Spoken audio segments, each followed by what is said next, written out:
Good afternoon, everyone.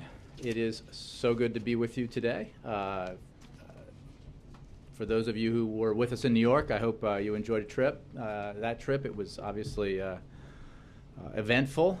The President gave a major speech at the United Nations General Assembly, and he had we felt, a very good and useful and informative discussion with former President Clinton at the Clinton Global Initiative. I wanted to make an announcement before I take your questions and draw your attention to the fact that a new report has been released today by the Department of Health and Human Services showing that the Affordable Care Act will deliver on its promise to make health insurance more affordable and accessible for Americans. In state after state, competition and transparency are driving a new set of affordable options for consumers in the new marketplaces, just as the law was designed to do. Premiums nationwide will also be around 16% lower than originally expected, with about 95% of eligible uninsured Americans living in states with lower than expected premiums, and that's before taking into account financial assistance. On average, consumers will have a choice of 53 health plans, and about 1 in 4 of these insurance companies are newly offering plans in the individual market, which is a sign of healthy competition. To give you a sense of what this really means for families who will be shopping for health insurance in the marketplaces, I have these examples. A family of 4 in North Carolina with an income of $50,000 could pay $74 per month for the lowest cost bronze plan after tax credits.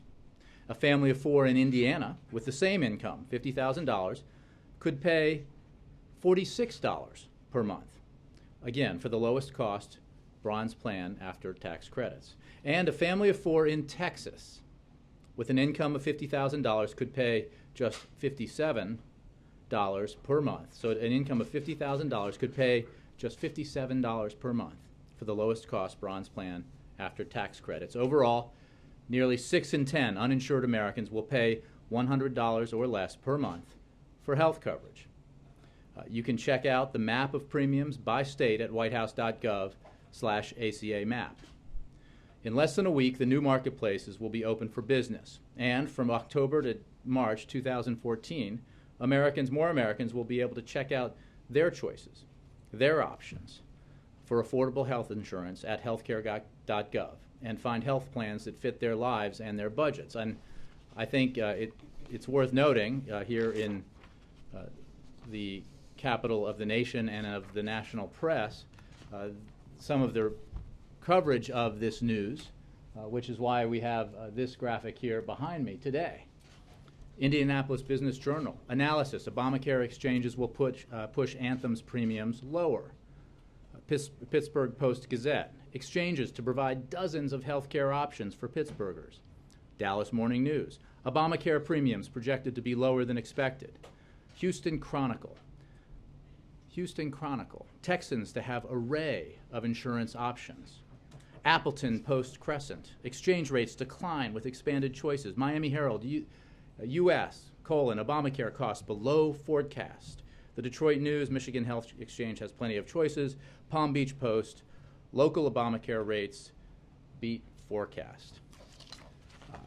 As I mentioned at the top, President Clinton, President Obama had an excellent discussion yesterday, which I hope all of you were able to catch, about the Affordable Care Act, about health care in general, both in the nation and around the world.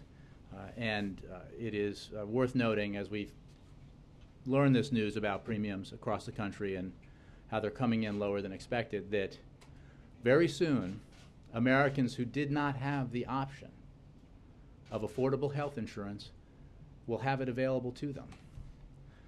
What is important to remember about the families that I just talked about, the families of 4 earning $50,000 and who will now have access to health care for their families for low premiums, did not have access at all before.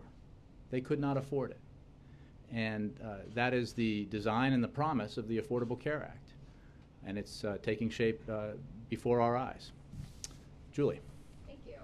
President Rouhani was still speaking at the UN last night when the White House did their background briefing, so we didn't get a real reaction to his speech.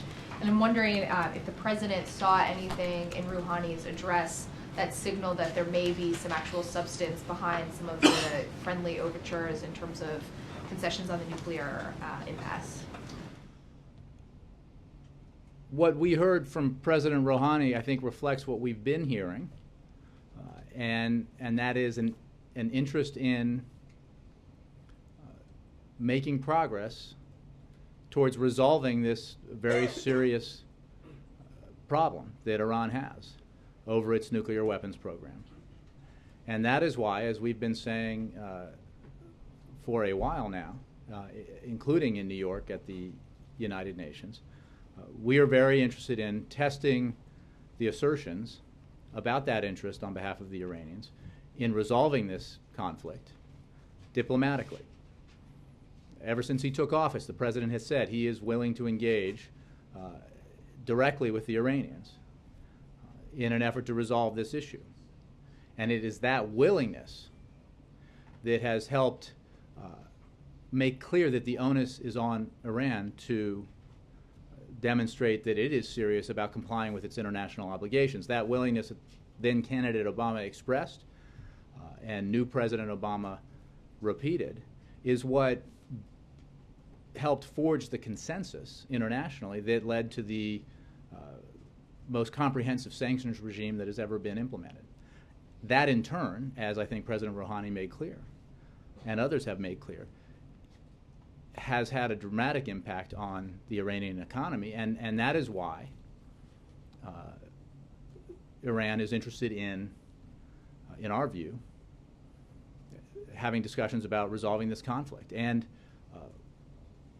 that is encouraging.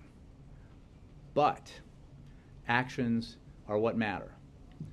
And substantive negotiations over Iran's nuclear program will be the test, will provide the test of whether or not Iran is serious about resolving the international community's concerns. And we are engaged in that process. As you know, Secretary Kerry will be with his Iranian counterpart in the P5+1 process this week. So that's the beginning of what we hope will be progress towards resolving this problem. I guess that's what I'm asking. Obama didn't leave his 2 days in New York with any greater clarity on what kind of substance may be behind this rhetoric. Is that what you're saying?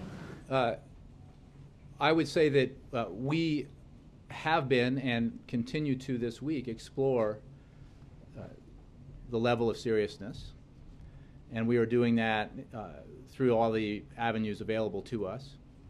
That will be very much part of the discussions that Secretary Kerry has, and it is part of the communications that we have had, including the communications that the President had in his exchange of letters.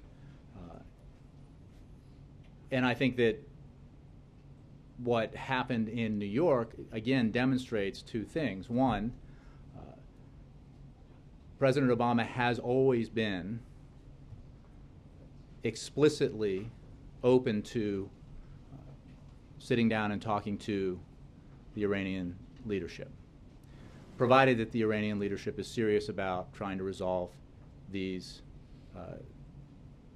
problems with the international community over its nuclear weapons program. And that became, I think, quite apparent again in recent days. So the Iranians have to decide,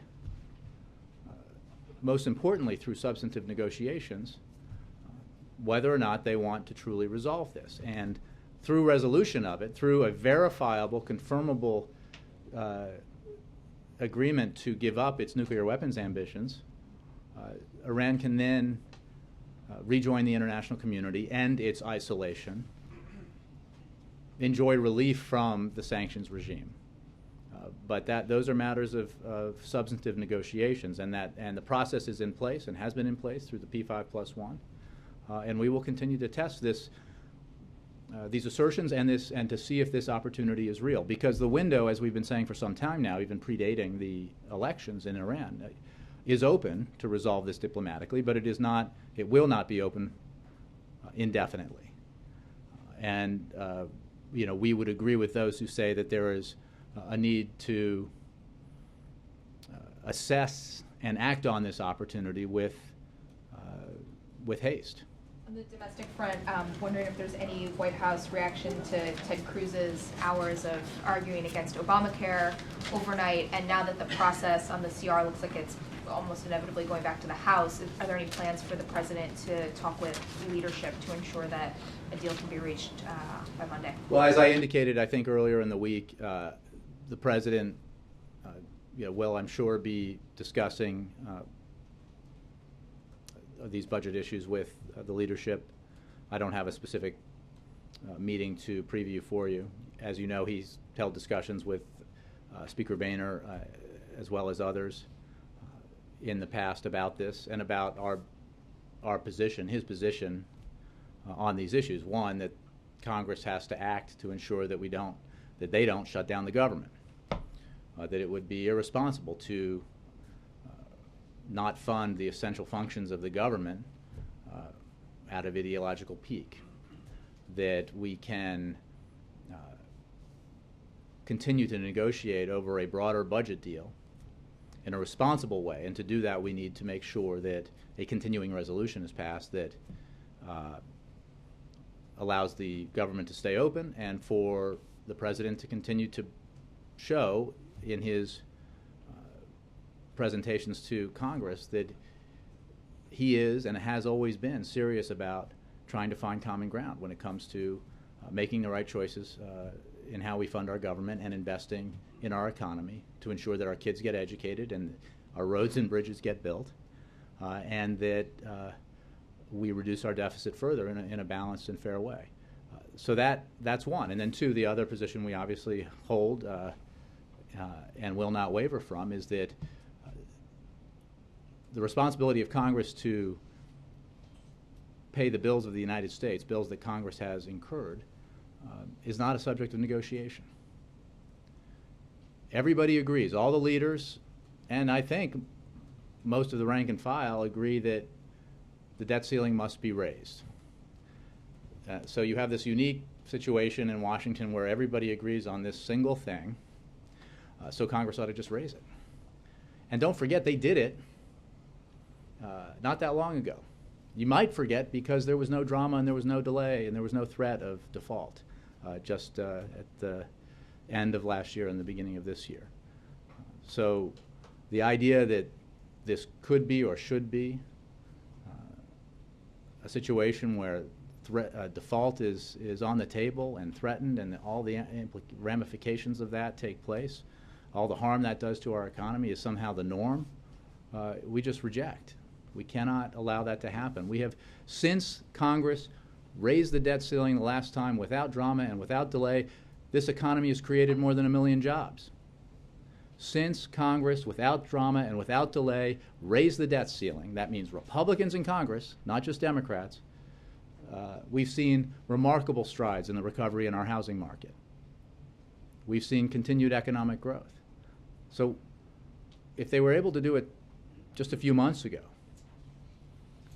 I see no reason why they shouldn't do it now. It's the responsible thing to do if the goal here that we all share is to allow the economy to continue to grow and create jobs. Roberta. Did the president catch any of the 21 hours plus of the speech by Senator Cruz? I don't believe so. Does the White House have any reaction to the speech? Did you watch it? Or parts of it, rather? I did not. I certainly read about it. Look, I would simply say that a family of 4 in Texas will have available to it the option of purchasing affordable health insurance for $57 per month. A family of 4 with an income of $50,000 after receiving tax credits will have that option. That is a good thing. This family doesn't have insurance now, cannot afford insurance under current conditions. And that reality is something that we're seeing now in state after state after state. Quality, affordable health insurance is something that every family of four making $50,000 and struggling to get by deserves. That's what the president believes. So certainly we oppose any efforts to engage in a political battle of the past to try to achieve some sort of ideological victory in a way that doesn't, not only shuts down the government, but then, if successful, would deprive these very families of health insurance that they need. And well, we obviously have a difference of opinion. Since those conversations that you read out, that were read out on Friday between the president and Speaker Boehner and Leader Pelosi, has Dennis McDonough or have any other White House officials had conversations with people in Congress or their staff about? Oh, certainly. I mean, we deadlines? are in fairly consistent communication with Congress at different levels here at the White House. I don't have any specific conversations to read out. I think Chief of Staff is going up to the Hill at some point to talk with Democrats, but those conversations will continue. As I said in answer to Julie's question, I don't have any meeting or conversation involving the president to preview at this time. But I mean, as I think we've seen of late, there's a lot of activity going on that reflects enormous divisions within the Republican Party that are hard for us to influence. Our focus is, of course, on the need to make wise decisions to ensure that the government does not shut down, and especially to ensure that the United States does not default for the first time in its history. If there's no resolution on those two issues, will the president still travel to Asia as he plans to? I have no scheduling updates. The plan is on the books, and we intend to go. Yes? Jay, thank you. I mean, it's one thing not to engage Speaker Boehner when it comes to the possibility of a government shutdown, but when you're looking at reaching the debt ceiling, aren't you sort of forced to negotiate? Aren't you forced to engage? Here's the thing. I'd say a couple things about that. I don't have the quotes in front of me, but I know you all remember that it was the Speaker of the House who declared publicly that he would never negotiate with the president again, which seemed a little extreme. He has, of course, since then, the president has had conversations with him and enjoyed them as he always does. There is no negotiating over Congress's responsibility to ensure that we do not default. We saw what happened when that path was traveled in 2011, and the result was terrible. And even the flirtation with default, when it became apparent that there were actually members of Congress in the Republican Party who were willing to default as a matter of ideological purity, and who were willing to inflict that harm on the economy and on middle-class families, the economy reacted badly. Markets reacted badly, and people suffered. And that was, and you knew their perspective on that and still negotiated. So I think that's the point I'm making, is that this cannot and should not be a matter of negotiation. We can and should debate our differences and negotiate and reach compromises over our budget priorities, absolutely. But we cannot have the American economy and the global economy and the American middle class held hostage to an insistence by a faction of Congress, especially in one house, that it achieve its political objectives that it had not been able to achieve otherwise through at the ballot box or when the legislative process played out 3 years ago, or in front of the Supreme Court when the Supreme Court declared that the Affordable Care Act was constitutional.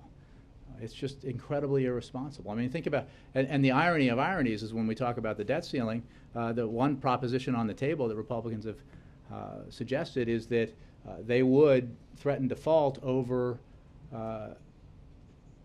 a provision that would delay implementation of the Affordable Care Act.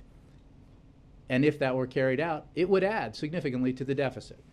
So the charade, the charade, what we have seen this whole time about in these kind of negotiations, that the principal preoccupation of the Republican Party in these matters in Congress is the need to further reduce our deficit and not be irresponsible in our spending. They now put forward a proposition, a proposal that is wrong on so many fronts, but would raise and increase the deficit along with it. It just seems hard to believe that the president would be prepared to breach the debt ceiling without having engaged House Republicans He doesn't on breach the the issue. debt ceiling. Congress has the But power it- of the purse strings. That is, But it that purse seems strings. unlikely That is a he would power. allow them That to is a breach power the debt ceiling proudly. without having engaged them. To get the to a president- point where there's a default and the president hasn't stepped in to engage them. I mean, that. Brianna, again, let's be clear. The president has been and continues to be willing to negotiate with Republicans over our budget priorities and how to make the right choices and make compromises along the way to make sure that we grow our economy, we create jobs for the middle class, and we bring down our deficit further in the middle and out years. Has always been willing to do that. We've been through a process this year where, at the insistence of the Republicans as part of the last budget deal, the Senate, led by Democrats, passed a budget. That's what the Republicans insisted had to be done. We had to follow regular order. You covered the Hill, right? You've heard that cry. Democrats refused to follow regular order. They refused to pass a budget. So the Senate passed the budget. That's what the Republicans wanted. The House passed its budget, the Ryan budget, 2.0. What happens then, in regular order, is that conferees are appointed, and the two houses try to reach an agreement, a compromise. Republicans in the House were so opposed to the idea of compromise, the idea of negotiation, the idea of finding common ground, that to this day they have refused to appoint conferees in a process that they themselves said was essential. So the president has demonstrated again and again his willingness to be reasonable and find common ground, and he will continue to do that. When it comes to the debt ceiling, everybody says we ought to raise it. We can't default. Would be wildly irresponsible. So then Congress should just raise it. One side is saying we'll let the economy default unless we get what we want, which is essentially defunding or delaying of Obamacare. I think it's pretty clear, and a lot of Republicans seem to agree with this, that is a wholly irresponsible position to take. John. Jay, is the president disappointed that President Rouhani turned down the offer to meet him at the United Nations? The president is not. He was open to the possibility of an informal encounter with President Rouhani and remains open to that, as he has, broadly speaking, since he took office. The president believes that the most important issues when it comes to Iran's relationship with the rest of the international community, including the United States, are ones that need to be resolved through negotiations over substantive matters around Iran's nuclear weapons program. And so I think that we should not overinterpret the fact that the Iranians decided against having an encounter and that it was too complicated in terms of assigning meaning to that about the potential for progress in negotiations. We will the potential for that progress exists, and we are going to test it through the avenues available to us. Why does the White House think Rouhani said no to the meeting or encounter, or whatever you want to call it? I think that outside it's about everybody else, right? I mean, meaning. Well, I think I'd say two things. One, obviously, I'll say first that I'm not going to delve into an analysis of Iranian politics because that's not the issue for us. The issue is how serious is the new government, as well as the Supreme Leader, about resolving this significant problem it has with the international community. Two, I would simply say that, as I mentioned earlier, the most important thing here is whether or not we can make progress on the substantive talks. The president was open to an informal encounter, but even if something like that had happened, that is less significant than whether or not the Iranians demonstrate a seriousness of purpose when it comes to making progress in negotiations that have been available to them now for many years. And their failure to be serious about it for so many years has led to the most comprehensive and punishing sanctions regime in history. And it is because that unity in the international community exists, which in turn exists because of the president's leadership on this issue, that Iran is now suggesting it's willing to resolve the problem. So you said you want to have real actions, not just words. Mm-hmm. What specifically are those actions that you're looking for now? Well, I would refer you to the State Department about how this will unfold or would unfold if we make progress.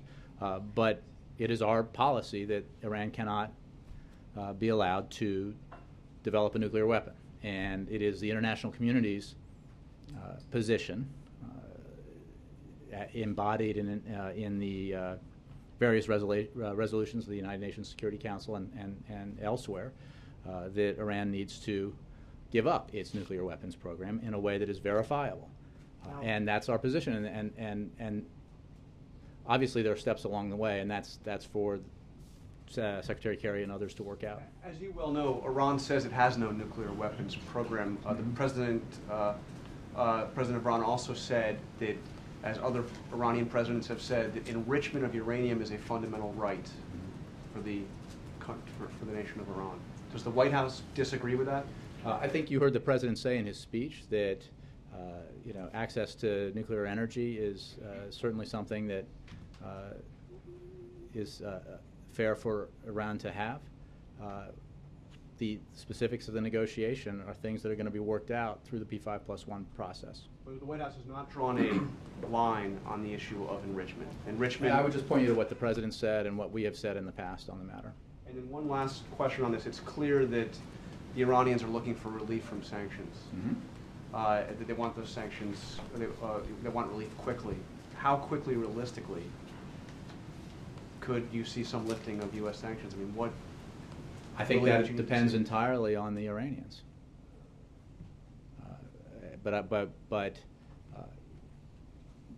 This is about verifiable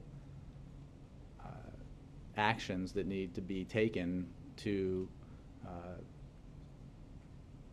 relieve the international community's concerns about Iran's pursuit of a nuclear weapon. And the window you said is not going to be open indefinitely. What does that mean? What kind of a timeline are we talking about? I know you're not going to give me a deadline, but I mean, are we talking about this is something that has to unfold over the next few months?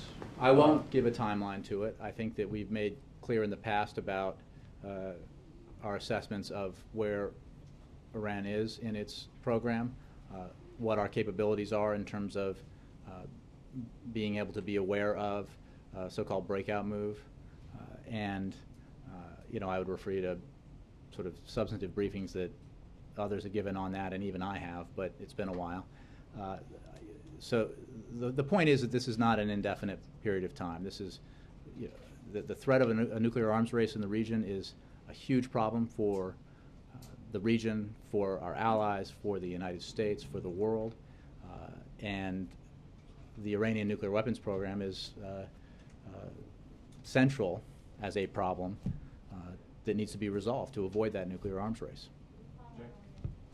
I just want to give you a chance to respond to a couple of comments made a little bit ago by the new Iranian Foreign Minister Zarif up at the United Nations.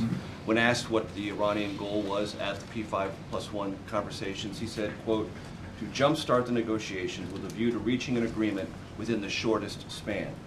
He also said the Islamic Republic has the political readiness and political will for serious negotiations, and we are hopeful that the opposite side has this will as well.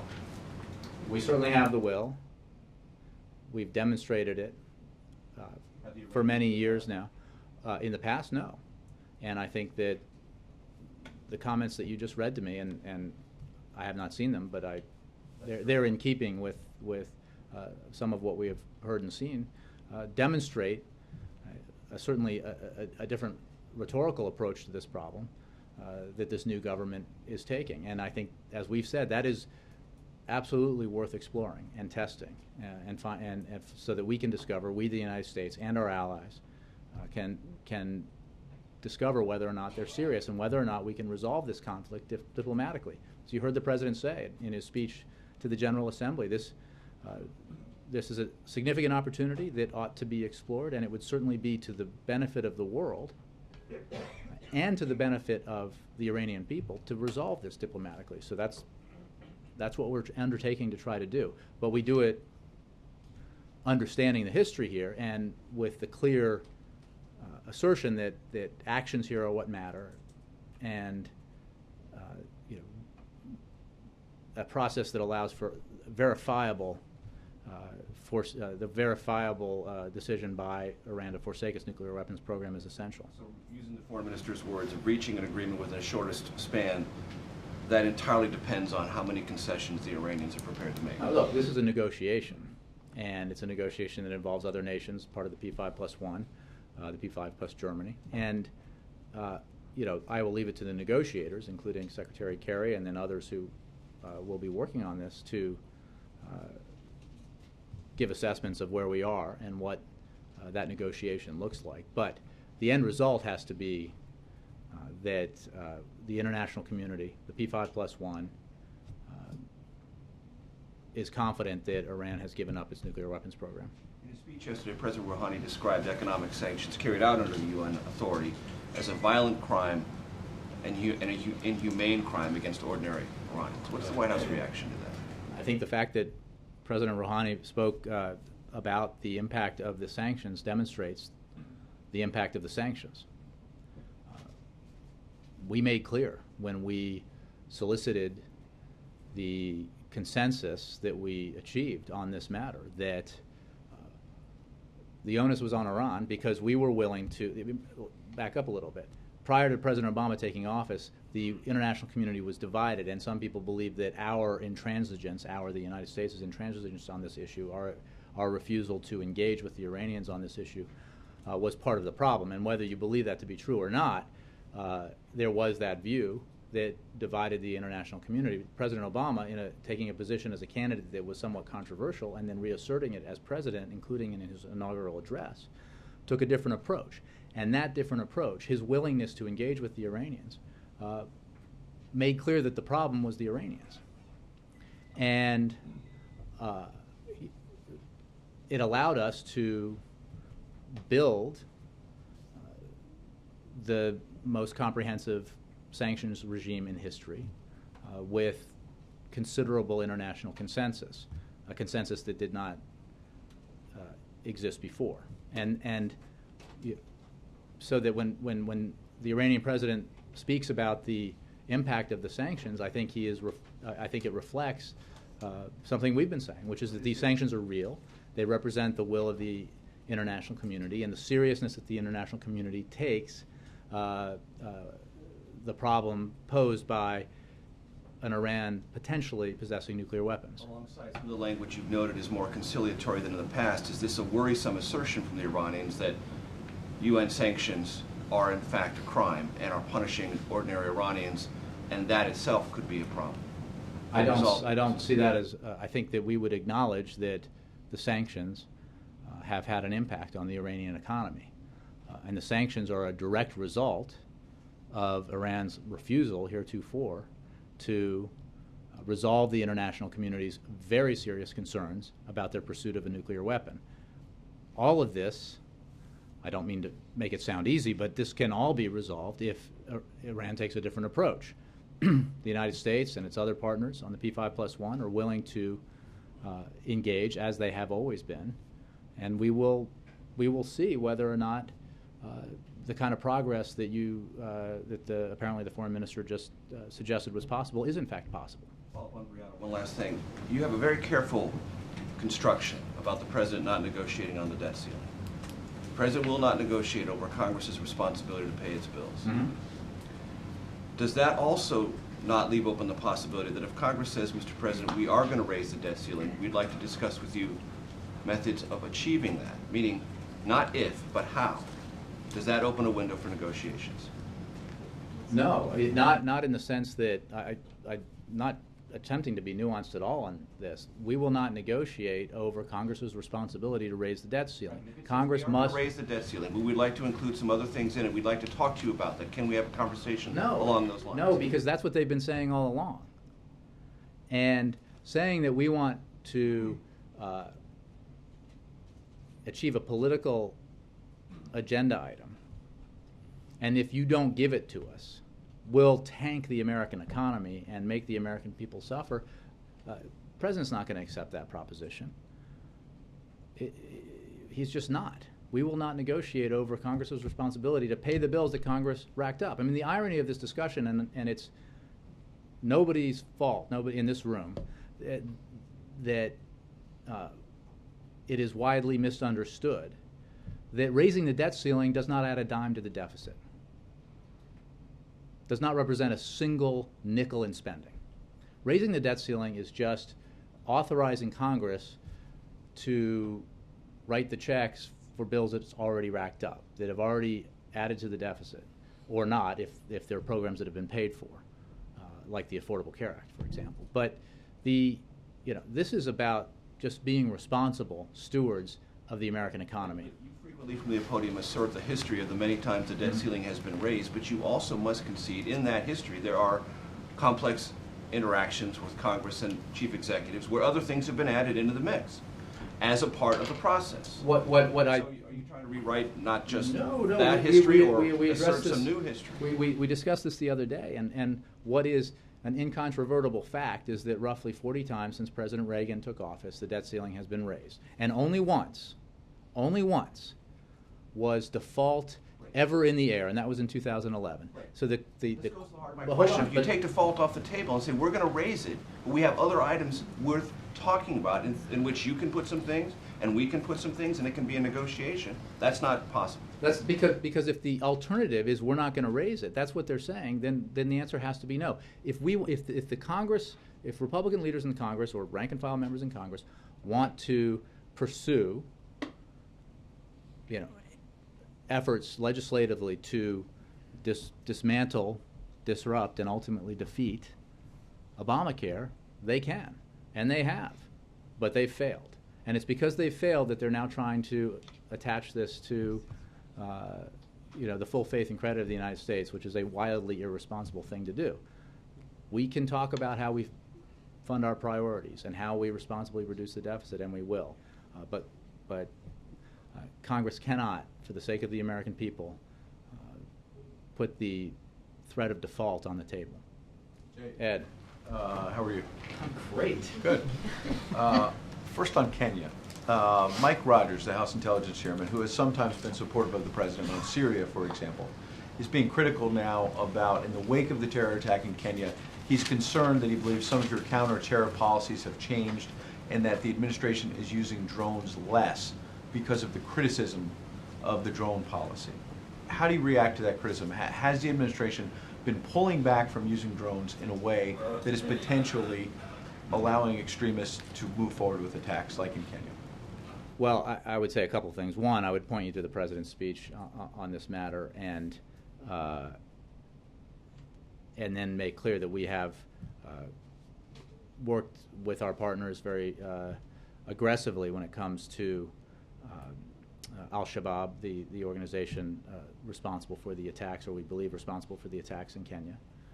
And we will continue to do that. And the United States and Kenya have a very strong relationship and a historic partnership, and we are providing law enforcement assistance to the government of Kenya, and we continue to globally engage in the struggle against Al-Qaeda and its affiliates, including an organization like Al-Shabaab. On the healthcare report that you put out, I'm curious as to why it is framed by HHS as people are going to be paying lower premiums than were projected. Why are you not comparing premiums of what people are paying today to what they will pay next year and the year after under the President's law? You're saying, American families looking at how this is going to cost them, they're wondering, okay, I'm paying $100 a month right now. I might be paying $50 or I might be paying $150 next year. You're saying instead this report presents it as you're going to be paying less than was projected. That's sort of a Washington thing. Well, no. Why is it not apples to apples year to year? Well, I mean, there have been numerous reports I'm about... talking about this report you put out today, Well, which you're first- saying 95% of Americans... No, hang on. You're saying 95% of Americans are going to pay less. Tell me when you want to ask the question and That's not the argue. question. Okay. I'm not talking about previous... Don't go off on previous reports. This report today. There were numerous projections about what these exchanges, which by the way did not exist before, including the multitude of plans that will now be available to consumers that did not were not in place before. So obviously this is not an apples to apples. It's a apple full of worms compared to an apple that's fresh and delicious. And I mean, seriously, if you're talking about situations where some families in some states had one option, and it was unaffordable, and now they have multiple options, on average 50 some odd plans to choose from, and the report that's released today demonstrates that these plans are affordable, and there will be plans available to families who could not buy insurance, that their insurance, even though they're working families, doing everything they can to get by, their insurance was the emergency room.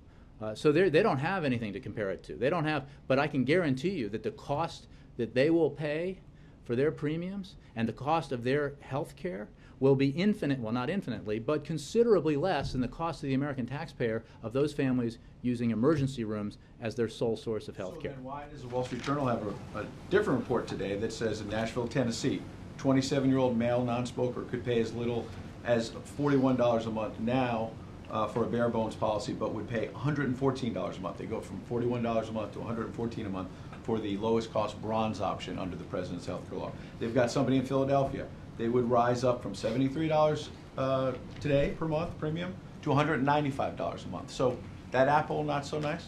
Well, look, I don't know. Well, this is the Wall Street Journal, pretty credible. I'm simply about to say that I didn't read all the examples in there, and I don't. Every specific example is not the same.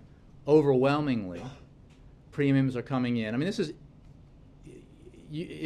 I could see that Republicans might want to refute this overwhelming evidence, even though some state Republican governors are acknowledging it. But it's there, and when you go on, maybe not you, but when people avail themselves of the opportunity to enroll in these marketplaces and click through and see the options available to them that were not available before, and that are available to them because of the subsidies if they're lower income at extremely affordable costs, I think they'll find it a very good thing indeed. And what is remarkable about this whole process is that, Republicans who oppose Obamacare have been trying now for years to repeal it or go after it in a variety of manners.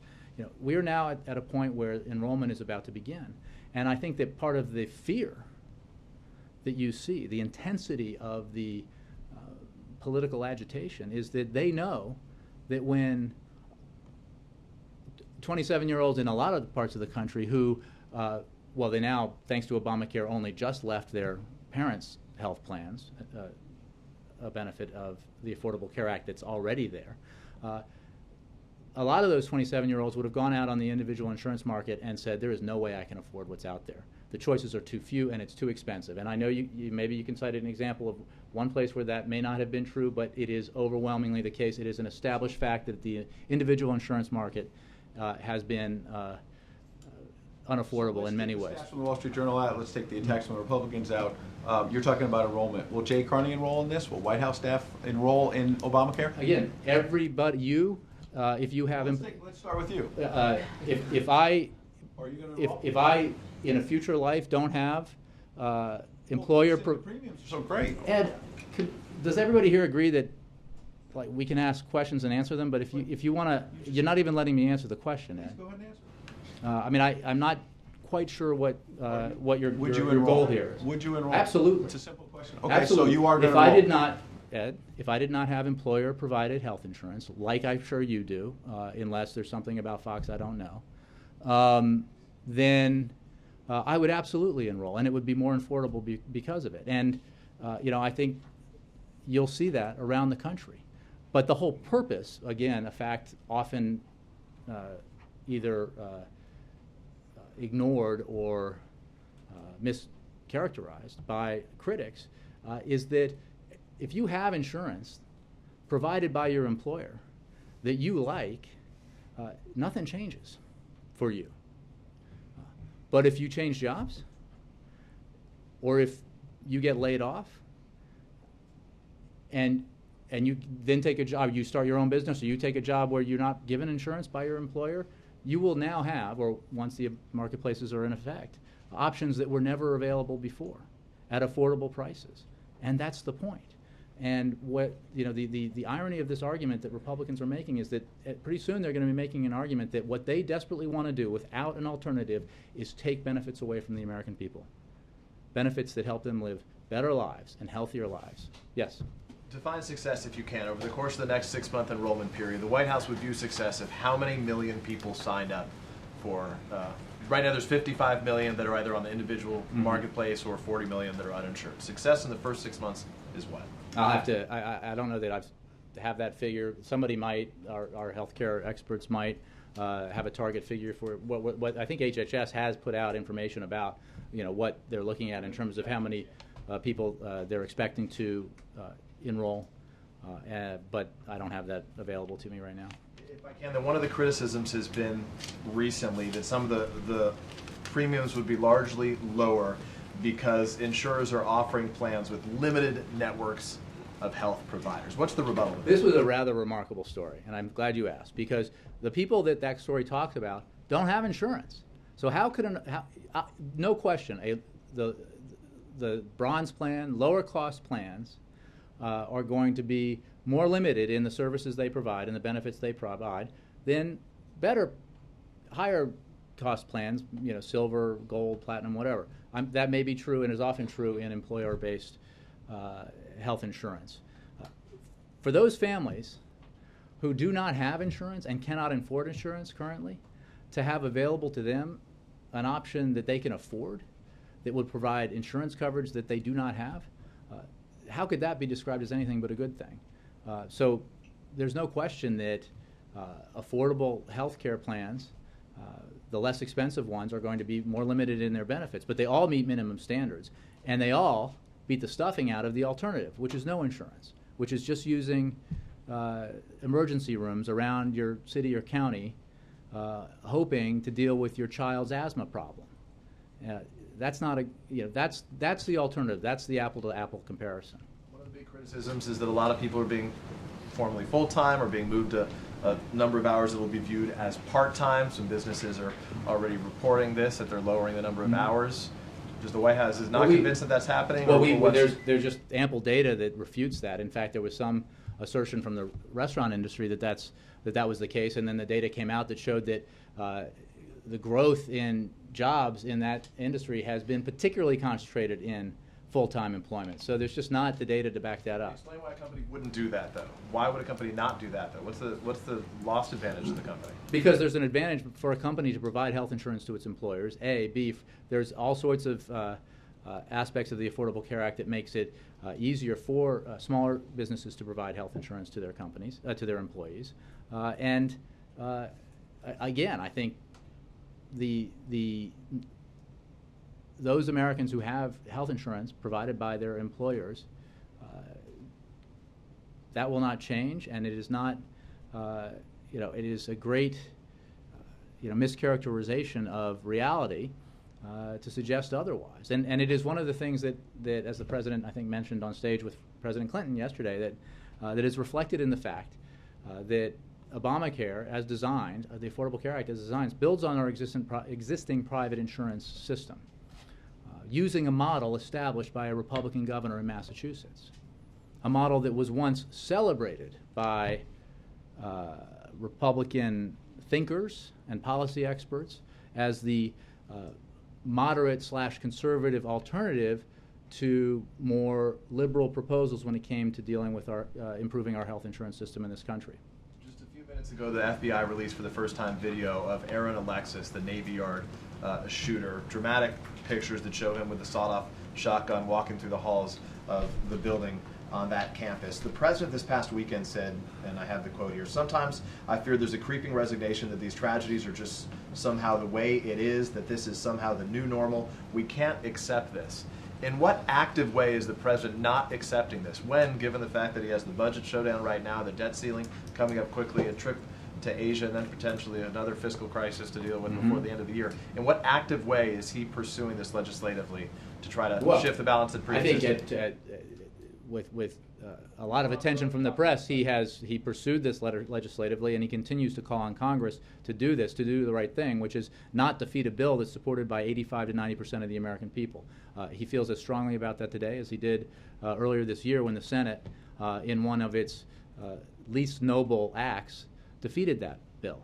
So, meanwhile, the president will continue to insist that his administration act on the executive actions that were part of his plan to reduce gun violence, and he will continue to look for other means that we can act to, in a common sense way, reduce gun violence in America.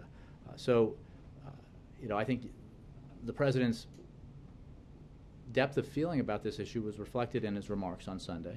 And I think that I haven't seen the video that you're talking about, but if it is as you described it, every American should look at that and agree with those who say, including the chief medical officer at that hospital, that this should not be acceptable to us. We should not be numb to that reality, and we should be doing something about it. So no one disputes the depth of feeling, but the depth of action. Tomorrow he's going to go up to Maryland, where he's going to make statements, basically, I trust, among other things, criticizing the politicking that could lead to a potential shutdown. Will he then more actively pursue this, as opposed to just the depth of feeling, but the depth of action aside from the executive I don't have order anything to preview for you. I think our record on pursuing common sense measures to reduce gun violence this year is robust, to say the least, and the president will continue to push that agenda, as I think he made clear. Mark. Jay, what is the president doing about big labor that has problems with Obamacare? Senator Cruz read at length from a letter by James Hoffa of the Teamsters, saying that he's tried to get through to the White House but is up against a stone wall in placing complaints about the healthcare system. Well, I think the fact is, I think this gets into sort of technical terms, when you talk about the Taft-Hartley plans, there's nothing in the Affordable Care Act that changes in any way the way that those plans operate. And obviously, this is something that we have looked at and been in discussions with a variety of stakeholders about. But I mean, that's the bottom line fact. Are you reaching out to labor in any way? I think we have discussions with the labor community frequently, and but on that issue, I think what I said is clear. That does not affect those plans at all. Is there action that needs to be taken? Again, for more substantive answers, I would refer you to HHS on these specific issues that have arisen. But that's obviously something that we have discussed and are aware of, and come to the conclusion that I just reached or just spoke about. And on the low premium plans, the bronze plans that you're talking about, aren't the deductibles very large on those plans? You would have to look at all of the plans. Obviously, each plan is different. Here is the irrefutable fact. These are affordable plans available to people who cannot afford insurance. These are plans that are now available to people who are uninsured, and they are priced competitively because there is increased competition, and many healthcare experts, including in today's newspapers, cite the rise in competition that the Affordable Care Act has brought about. The fact that insurance companies are putting forward multiple plans in states that did not have them in the past, which is why you have, on average, 50-odd options available per state in this survey. Each plan, again, HHS would have all the details, but the fact is they provide affordable health insurance that did not exist before, and there are tiers and options for everyone to choose from in terms of the kinds of benefits, understanding that, as I saw in one article, each of these plans provides a baseline of benefits, and many of those benefits, including maternity care and contraceptive care, that did not exist or don't exist in current plans available on the individual market. Alexis. Jay, two quick questions. My understanding is that the Chief of Staff will be on the Hill talking to House Democrats tonight. Can you confirm it's about the budget mostly or entirely, and what his message is to the Democratic conference? I can confirm that the Chief of Staff will be going up to the Hill to confer with Democrats, and I'm sure that this will be a central topic of conversation. his message is what we've been discussing, which is Congress needs to. Yeah, Dems are in Congress, and the message is that Congress needs to act responsibly and fulfill its obligation to ensure that there is not an unnecessary wound inflicted on the economy while we're continuing to recover from the worst recession since the Great Depression. And that's a message that we carry to Democrats and Republicans alike. The second question is, there are some who are suggesting that if what comes back to the House is some version of the stripped-down Senate clean CR, that Speaker Boehner will be handed a choice that could cost him his speakership.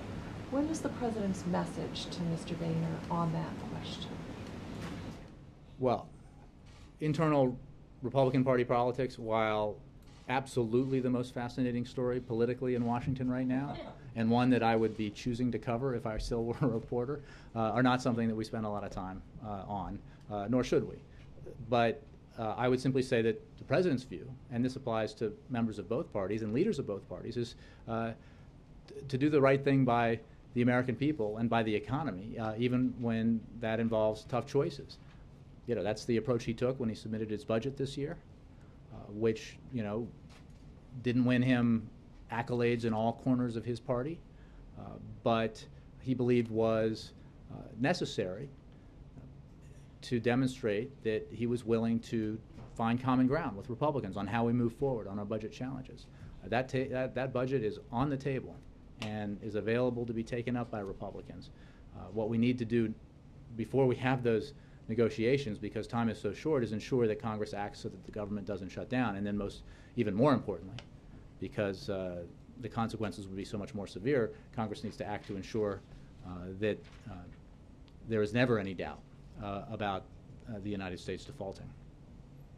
Mr. Jonathan Allen. You mentioned that Dennis McDonough is going to be talking to House Democrats and that Congress needs to act.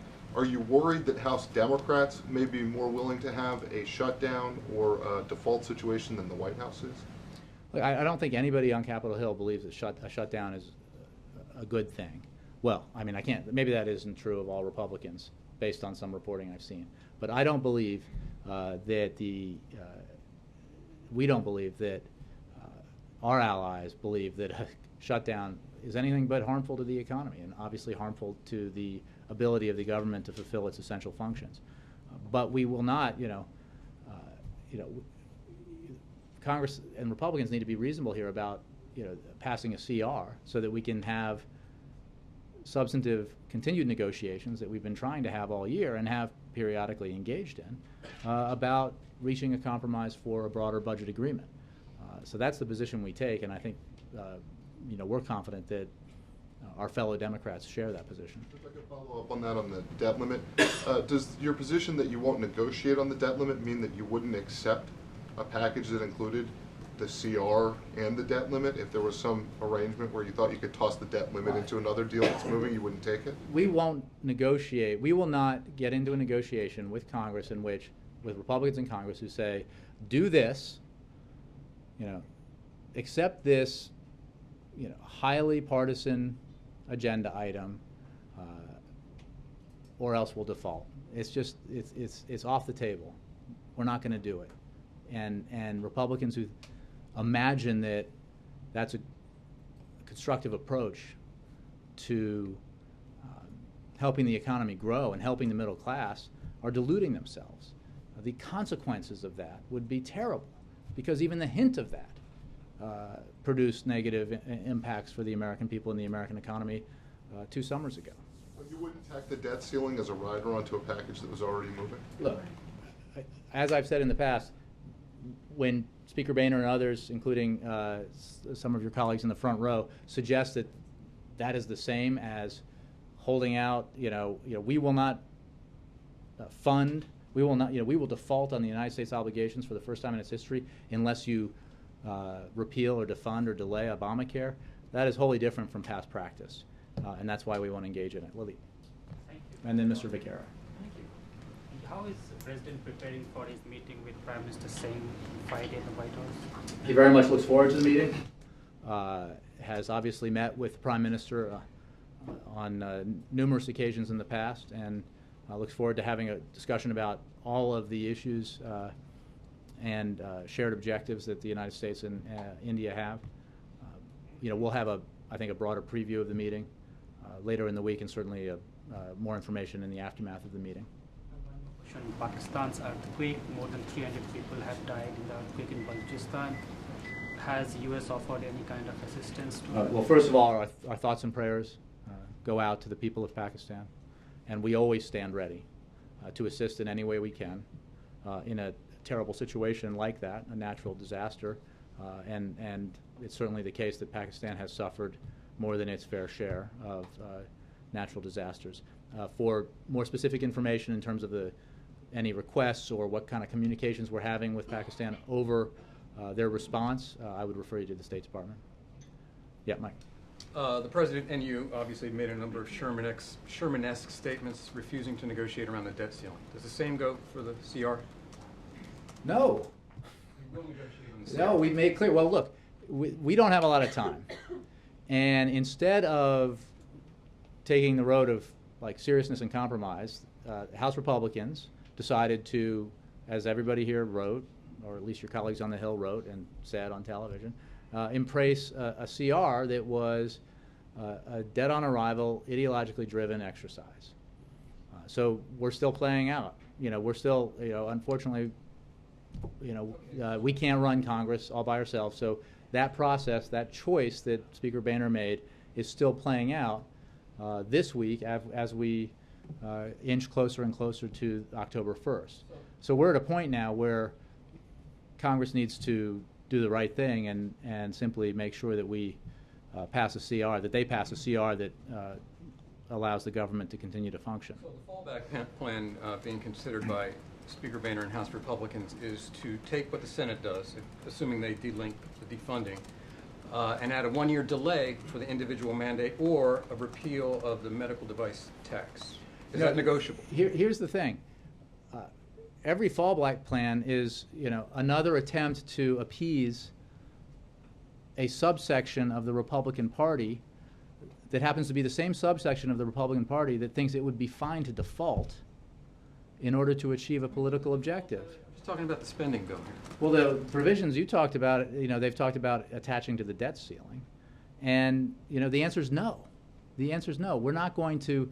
Congress has, the House Republicans, elected and paid by the Americans they represent, have chosen to spend an inordinate amount of time in office, trying to roll a rock up a hill and undo legislation that was passed by both houses, signed by the President into law, upheld as constitutional by the Supreme Court of the United States, and has been in the process of providing benefits to millions of Americans already, and will soon provide substantial benefits to millions more. And they're entitled to that preoccupation. And their constituents can decide whether that is time well spent, 40, 41, 42 efforts that go nowhere.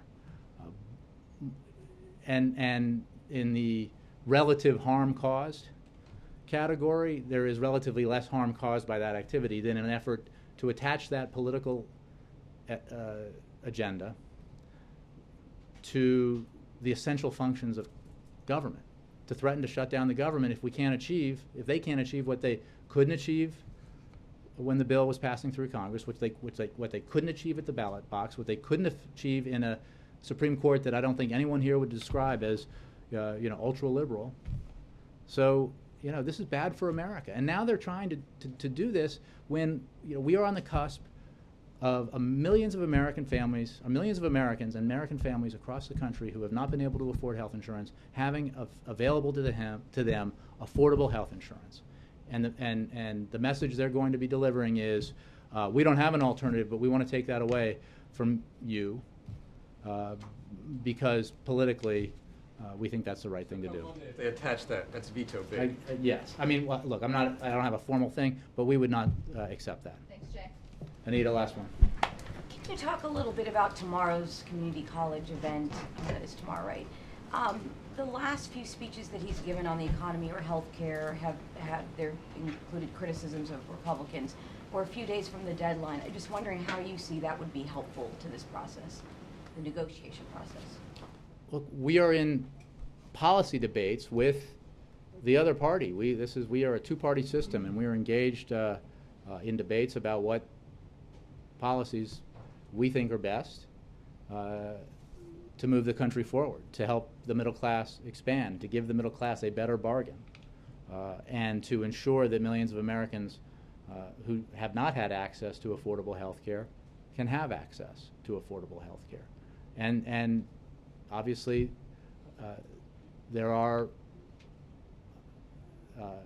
elected officials who oppose the positions that the president holds and that Democrats hold on those issues, and so that's part of the discussion. I assume your tongue is planted firmly in cheek when you even raise this after what we've witnessed over the past few days, right? When it comes, I mean, the idea that we're alone in asserting what we believe is the right policies and making clear what we believe are the wrong policies is not borne out by a close examination of the facts, as they say. Not at all saying that they aren't doing the same thing. I'm just again, and I'm not even previewing tomorrow's speech. What I would say is wait for tomorrow's speech. Well, I'm saying a few days before the deadline, how is any of this helpful instead of sitting down and talking about it? Well, again, the Speaker of the House chose, instead of pursuing a compromise approach, to listen to, he had a plan which didn't work, again, because of the more conservative members of his conference objecting to it. So instead of pressing forward with the plan he thought was right as leader of the House and leader of the House conference, he has proceeded with a plan that a subsection of his conference believes is right. And that has brought us further away from the compromise that we need before October 1st in order to ensure that the government continues to function. Thanks, everybody.